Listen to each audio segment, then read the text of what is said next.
Hello, welcome to Steve McDonald's Art and Craft channel. As you know, I got a airbrush a few days ago, and now I'm going to have a little go at using it. So that's the noise you can hear in the background, is the little compressor. It does blow out quite a good stream of air, so I'm quite pleased with that.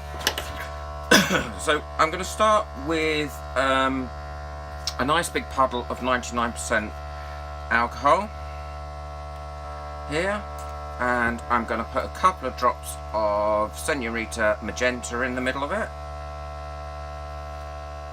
and then I'm going to just blow it around and see what happens.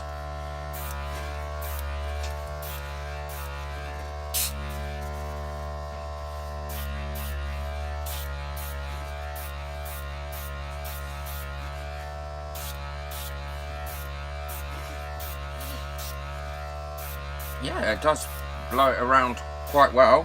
I'm impressed with that. It's a lot easier than using a can of air or a straw.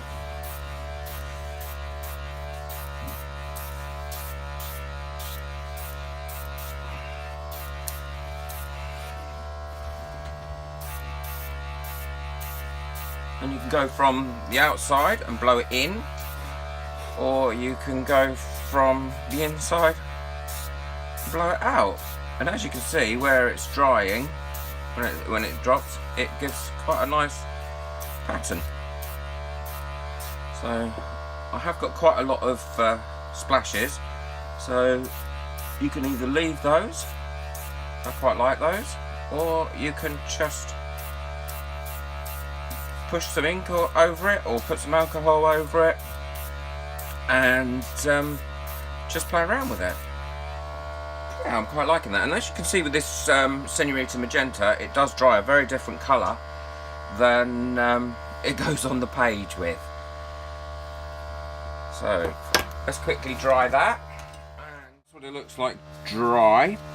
And I'm quite sure that would actually make a very nice background for a card or anything else that you wanted to make with it.